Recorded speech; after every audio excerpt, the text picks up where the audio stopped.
Good morning बच्चों, कैसे हैं आप सब। कक्षा 7 की गणित की कक्षा में आप सबका स्वागत है। आज हम पढ़ेंगे 8वां चैप्टर, नया चैप्टर है ये, हम चालू कर रहे हैं जिसे 8वां चैप्टर है हमारा व्यंजकों का गुणनफल एवं सर्वसमीकाएं। ठीक है बच्चों, व्यंजकों का गुणनफल एवं सर्वसमीकाएं पढ़ने से पहले जो है हमें व्यंजकों के बारे में जानना ज़रूरी है कि ये होते क्या हैं। तो उससे भी पहले हमें जानना ज़रूरी है कि चर राशियाँ और अचर राशियाँ क्या हैं। तो व्यंजकों को हम बीजीय व्यंजक भी कहते हैं, जिसमें XYZ भी शामिल होता है, साथ साथ उस प्लस का चिन्ह लगा करके कुछ और उसके पद लिखे होते हैं। तो अगर कहा जाए, हम स्टार्टिंग करते हैं चर राशियों से। चर राशियाँ किसे कहते हैं और अचर राशियाँ किसे कहते हैं। तो चर क्या है, तो जितने भी XYZ ये सब जो हैं, ये सब ऐसी राशियाँ क्या कहलाती हैं, चर राशियाँ कहलाती हैं बच्चों। ठीक है। अचर राशियाँ आ से अंक, आ से अचर, आ से अंक, आ से अचर। तो जितने भी अंक होंगे बच्चों 1 2 3 4 ये सब क्या कहलाएंगे, हमारे अचर राशियाँ कहलाएंगी। ठीक है, ये सारी जो राशियाँ हैं वो क्या कहलाएंगी, अचर राशियाँ कहलाएंगी। जब इन चर राशियों को और अचर राशियों को, इन दोनों को मिला दिया जाता है, ठीक है, तो क्या हमारा बन जाता है, बीजीय व्यंजक बन जाता है, बीजीय व्यंजक बन जाता है। समझ में आ रहा है, यानी उसमें XYZ भी होगा, अंक भी होंगे। ठीक है, तो ऐसे पद जो रहेंगे वो क्या कहलाएंगे, हमारे बीजीय व्यंजक कहलाएंगे। जैसे कि अगर हम बात करें 2x, तो 2x हमारा क्या है, एक बीजीय व्यंजक है। x + 5 ये भी क्या है, हमारा एक बीजीय व्यंजक है। y - 3 ध्यान दीजिए बच्चों, ये क्या है, ये भी हमारा एक बीजीय व्यंजक है। ठीक है। 6y - 12 ये क्या है, ये भी एक हमारा बीजीय व्यंजक है। बीजीय व्यंजक में चर राशियाँ और अचर राशियाँ दोनों शामिल होते हैं। ठीक है, जैसे इसमें अंक भी शामिल हैं और अंक भी शामिल है, यानी अचर भी है, और y लिखा हुआ है, इसका मतलब है चर राशियाँ भी शामिल हैं। ठीक है, चलिए अब इस प्रश्नावली में हम क्या करेंगे, इस प्रश्नावली में हमें पढ़ना है कि जो एक पद वाले, जैसे अब इसमें देखिए पद भी हैं, कई अलग अलग पद हैं। एक पद है इसमें एक और एक, ये यानी 2 पद हैं, इसमें भी 2 पद हैं। इस तरीके से एक पद हैं, 2 पद हैं, इसमें भी 2 हैं, इसमें भी 2 पद हैं। ठीक, तो इन क्या कहते हैं, व्यंजकों का गुणा, जोड़ना, ये सब चीज़ें जो हैं वो गुणनफल एवं सर्वसमीकाएं पढ़ेंगे। मतलब हमें इनका गुणनफल के बारे में पढ़ना है कि गुणा जो है कैसे किया जाएगा। तो हम स्टार्ट करते हैं एक पदीय बीजीय व्यंजकों का गुणा। ठीक, तो एक पद वाले बीजीय व्यंजक हैं, उनका किस तरीके से गुणा किया जाएगा। तो सबसे पहले क्या करेंगे हम, एक पदीय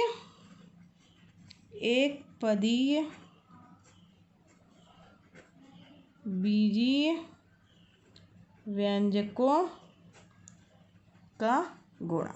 ठीक है बच्चों, अब यहाँ पे हमें क्या करना है, एक पद वाले बीजीय व्यंजकों का गुणा सीखना है।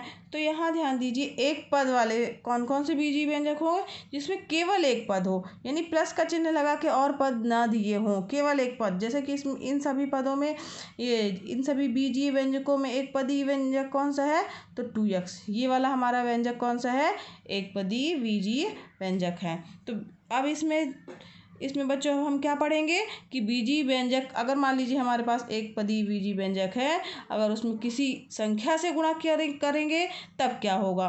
तो बीजीय व्यंजक में संख्या का गुणा करने पर क्या प्राप्त होगा। तो इसका पहला पॉइंट समझ लीजिए, क्या हम सीखने जा रहे हैं, बीजीय व्यंजक में संख्या का गुणा। ठीक है, अब अगर इसमें हम संख्या का गुणा करेंगे तो देखते हैं बच्चों, इसमें संख्या का गुणा करने पर क्या प्राप्त होगा। तो किसी भी बीजीय व्यंजक को किसी संख्या से गुणा करने के लिए संख्या को बीजीय व्यंजक के गुणांक की संख्या से हम गुणा करेंगे। ठीक है, जैसे इसको इस तरह से क्या लिखा जाएगा, इसको इस तरीके से लिखा जाएगा। इसका मतलब बच्चों, किसी बीजीय व्यंजक को किसी संख्या से गुणा करने के लिए संख्या को बीजीय व्यंजक के गुणांक की संख्या से गुणा करते हैं, मतलब उसका जो भी गुणांक होगा उससे गुणा करेंगे। अब अगर हम समझें इस चीज़ को, तो मान लीजिए हमारे पास कोई बीजीय व्यंजक क्या दिया हुआ है, 2x है। ठीक है बच्चों, अब इसमें हमें किसी संख्या का गुणा करना है, यानी हमने इसमें 6 का गुणा किया। तो जब हम इसमें इस बीजीय व्यंजक में किसी संख्या का गुणा जब हम करेंगे तो हमें क्या प्राप्त होगा, लिखा है गुणा करने के संख्या से गुणा करने के लिए संख्या को बीजीय व्यंजक के गुणांक की संख्या से गुणा करते हैं। अब यहाँ पे हमारी संख्या को बीजीय व्यंजक हमारा ये है, इसका गुणांक क्या दिया है बच्चों, 2। ठीक है, तो 2 से गुणा करेंगे तो 6 दूनी क्या हो जाएगा, 12, और यक्स है तो यक्स आएगा ही आएगा। ठीक, एक और एग्जाम्पल देख लेते हैं। जैसे कि हमारा दिया है 5 × 4y। अब हमारे पास बीजीय व्यंजक कौन सा है, 4y बीजीय व्यंजक है, इसका गुणांक कौन सा है, 4 दिया हुआ है। तो अब इस 5 का गुणा जब हम इस बीजीय व्यंजक से करेंगे बच्चों, तो क्या होगा, 5 का गुणा जो है इस बीजीय व्यंजक के गुणांक की संख्या यानी अर्थात 4 के साथ होगा, यानी 5 चौको 20, 20 आ जाएगा, और y है तो y आ जाएगा। समझ में आया बच्चों कि किस तरीके से बीजीय व्यंजक में संख्या का गुणा किया जाएगा। ठीक है, चलिए अब आगे बढ़ते हैं। अब इसके बाद बच्चों क्या देखेंगे हम, समान आधार वाले घातांकी व्यंजकों का गुणा, यानी आधार जो है वो समान है। ठीक है, और अगर समान आधार वाले व्यंजक हैं तो उनका हम गुणा किस तरीके से करेंगे, तो समान आधार वाले बीजीय व्यंजकों का गुणनफल उसी आधार पर उनके घातांकों के योगफल के बराबर होता है। घातांकों के योगफल के बराबर होता है, इसका कहने का तात्पर्य ये हुआ कि मान लीजिए इसको उदाहरण के द्वारा हम समझे तो ज़्यादा समझ में आएगा। मान लीजिए हमारे पास क्या दिया हुआ है, 3x दिया है और उसमें हमें x का गुणा करना है। अब यहाँ पे ध्यान दीजिए, इसमें और इसमें दोनों में आधार क्या है, x, और x समान आधार है। ठीक है, तो जब समान आधार है तो क्या होगा, समान आधार वाले बीजीय व्यंजकों का गुणनफल उसी आधार पर उनके घातांकों के योगफल के बराबर होता है। तो इनके घातांक क्या है, इसकी घात क्या है 1, इसकी घात क्या है 1, तो इसका मतलब हुआ कि ये तो इसका 3 के आगे यहाँ पे कुछ 1 है, तो यानी 3 × 1 = 3 हो गया, और 3 ये जो x हैं इनकी घातांकों के योगफल, या इस x की घात कितनी है 1, इस x की घात कितनी है 1। समझ में आ रहा बच्चों, तो यानी इसकी घात क्या हो जाएगा, 3x² घातांकों के योगफल के बराबर होता है। समझ में आया बच्चों, चलिए अच्छा कोई बात नहीं, एक और इसका एग्जाम्पल लेंगे तो ज़्यादा अच्छे से समझ में आएगा। देखते हैं, 4x² × 5x³ दिया हुआ। ठीक है बच्चों, तो इसमें जो है यहाँ पे समझिए ध्यान से कि आधार दोनों का समान है। दोनों बीजीय व्यंजक, 4x² एक बीजीय व्यंजक है, दूसरा हमारे पास क्या है 5x³। अब इन दोनों व्यंजकों में आधार क्या है, x है, इसमें क्या है, इसमें भी x है। तब इनका गुणनफल क्या होगा, उनके घातांकों के योगफल के बराबर, यानी 5 का गुणा 4 से होगा, तो ये तो गुणांक आपस में गुणा हो गया। ठीक है, संख्या फिर 5 चौको 20 हो गया, और यक्स का उनके घातांक के योग, यानी इसका घातांक कितना है 2, इसका घातांक कितना है 3, उनका क्या होगा, हो गया योगफल हो गया। यानी क्या आ जाएगा हमारे पास 20x की घाते 5, 20x⁵। समझ में आया बच्चों, ये कहाँ कैसे आया। ठीक है, यानी समान आधार वाले बीजीय व्यंजकों का गुणनफल जो है उसी आधार पर उनके घातांकों के योगफल के बराबर होता है। यानी अगर आधार समान है तो घातें क्या होंगी बच्चों, आपस में जुड़ जाएंगी। ठीक है, अब आगे बढ़ते हैं। यहाँ ध्यान दीजिए बच्चों, इसका तीसरा पॉइंट है विभिन्न चर वाले एक पदीय व्यंजकों का गुणा। अगर अलग अलग चर राशियाँ दी हुई हैं, यानी कि x, y, z ऐसे अलग अलग दिए हुए हों हैं बीजीय व्यंजक में, तब कैसे गुणा करेंगे बच्चों, तो इसके लिए बीजीय व्यंजकों के गुणनफल का संख्यात्मक गुणांक जो है व्यंजकों के संख्यात्मक गुणांकों का गुणनफल होता है।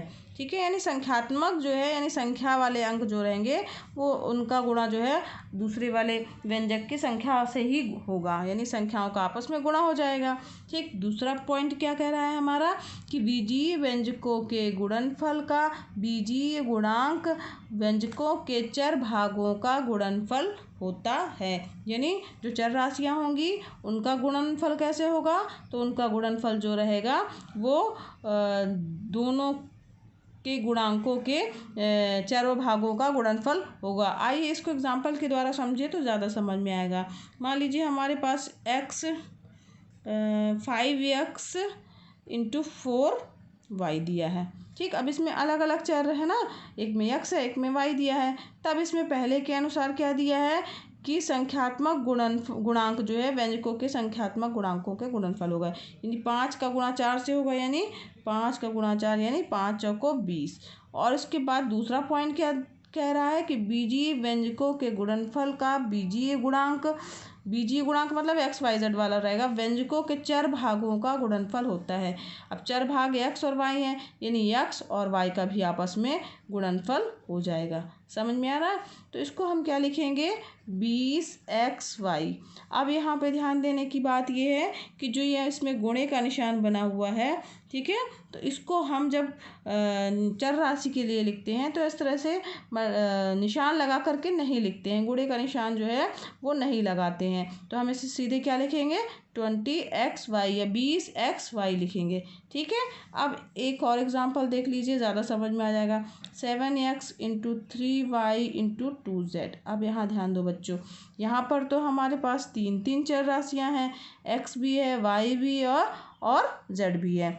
ठीक है, और तीनों के पास अलग अलग संख्यात्मक गुणांक भी हैं या संख्यात्मक अंक भी हैं। इसमें 7 है, इसमें 3 है, इसमें 2 है। अब इसके लिए क्या करेंगे, कैसे गुणा करेंगे, तो 7 का गुणा 3, 7 × 3 × 2 अंकों का आपस में गुणा होगा। 7 × 3 × 2। समझ में आई बात? अब इसके बाद जो ये चर राशियाँ हैं x y z, इनका भी आपस में गुणा होगा। यानी इसके बाद x × y × z, यानी क्या हो जाएगा बच्चों हमारे पास 7 × 21, 21 दूनी 42, यानी 42 ये हो गया। और x × y × z यानी क्या हो जाएगा x y z। ठीक है बच्चों, ये समझ में आ गया कैसे आया ये? ठीक है, अब इसमें क्या होगा आपस में जो है अंकों का गुणा हो जाएगा और जो चर राशियाँ हैं उनका भी आपस में गुणा हो जाएगा। ठीक है, इस तरीके से विभिन्न चर वाले एक पदी व्यंजकों का गुणा करने का ये जो है तरीका हमने सीखा, इसमें कैसे गुणा किया जाएगा। चलिए आगे बढ़ते हैं। इसके बाद बच्चों जो है वो हमारा अभ्यास 8A प्रश्नावली है। आइए देखते हैं हमारी प्रश्नावली 8A जो है उसमें क्या कह रहा है पहला सवाल। हाँ बच्चों, अभ्यास 8A प्रश्नावली का पहला क्वेश्चन दिया है, निम्नांकित के मान बताइए। ठीक है, इसके 3 पार्ट दिए हुए हैं, पहला, दूसरा और तीसरा पार्ट। तो पहला पार्ट देखो बच्चों क्या कह रहा है हमारा 4x × कोष्टक के अंदर है -7x। आइए चलिए देखते हैं इसको कैसे सॉल्व करेंगे। 4x × -7x। ठीक है, तो इसके लिए ध्यान दीजिए बच्चों, क्या करेंगे हम सबसे पहले नियम के अनुसार जो संख्यात्मक मान है उनका आपस में गुणा होगा। यानी 4 का गुणा किसके साथ होगा -7 के साथ होगा। ठीक है, और एक ही आधार है, यहाँ ध्यान दीजिए बच्चों, एक ही आधार है ना, यक्स और यक्स है यहाँ पे दोनों व्यंजकों में, तब क्या होगा घातें आपस में जुड़ जाएंगी। यानी x की पावर 1, इसकी घातें कितनी है 1 और इसकी घात भी कितनी है 1। ठीक है, समझ में आ रहा है? तो यानी हमारा क्या हो गया, ये 4 का गुणा -7 से होगा, 7 चौक 28 यानी -28 हो गया। और x की घातें 1 धन 1 मतलब x की घातें 2 हो गया। ठीक है, समझ में आया बच्चों ये कैसे आ गया? ठीक, एक ही आधार है तो घातें जुड़ जाएंगी आपस में, और जो संख्यात्मक मान है संख्याएं हैं उनका आपस में गुणनफल हो जाएगा। ठीक है, समझ में आया बच्चों? 7 चौक 28 -28 x², ये इसका क्या हो गया आंसर हो गया, ये निम्नांकित का मान ज्ञात हो गया हमारे पास में। इसी तरीके से इसका सेकंड पार्ट है, ये आपका होमवर्क है, इसे आप करिएगा। बिल्कुल ऐसे ही इस क्वेश्चन को भी करना है। आइए देखते हैं इसका थर्ड पार्ट जो है वो हम कैसे करेंगे। तो इसका तीसरा पार्ट क्या दिया हुआ है बच्चों, 3x² इंटू 7xy²। अब यहाँ पे गौर कीजिए बच्चों, क्या हो रहा है, यहाँ पे संख्यात्मक मान भी हैं और साथ साथ जो है दो अलग अलग चर राशियाँ हैं, x भी है इसमें और यहाँ y भी है। ठीक है, अब देखते हैं इसके लिए हमने क्या नियम पढ़ा था।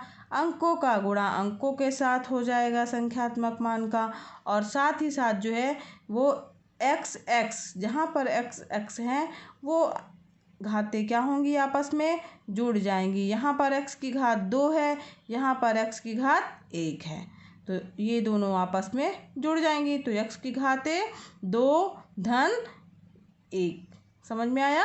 ये एक इसकी घात है और इसकी घात 2 है, तो x की घातें टोटल कितनी हो जाएंगी, 2 धन 1। इसी तरीके से बच्चों y की घात होगा, यहाँ पर y की घात कितनी है, 1। कुछ नहीं दिया, इसका मतलब होता है कि उसकी पावर कितनी है बच्चों, 1 होती है। ठीक है, याद रहेगा ना। ठीक, अब इसी तरीके से यहाँ पे y की पावर कितनी है, 1, और यहाँ पे y की पावर कितनी है, 2। तो घातें क्या होंगी, आपस में जुड़ जाएंगी। ठीक है, अब क्या हो जाएगा, 7 त्रिक 21। अब x की पावर 2 धन 1 यानी 3, और y की घातें 1 धन 2 यानी कितना आ गया, 3। ठीक, समझ में आया, यही इसका आंसर होगा। ठीक है, अब इस तरीके से हम इसका मान जो है वो निकाल सकते हैं। समझ में आ रहा है ना बच्चों जो समझाया आज, कि क्या करना है हम लोगों को, कैसे जो है मल्टीप्लाई करना है।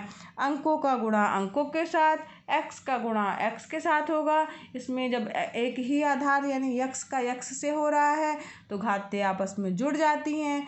y का गुणा y से है होगा अगर, तो y का गुणा y के साथ ही होगा केवल, और y की घातें क्या होंगी, आपस में जुड़ जाएंगी। ठीक है बच्चों, समझ में आया ना। अब इसका क्वेश्चन नंबर 2 और आगे के प्रश्न जो है हम नेक्स्ट लेक्चर में सॉल्व करेंगे। आज के लिए इतना ही बस, आशा करते हैं कि समझ में आ गया होगा आपको। थैंक यू बच्चों।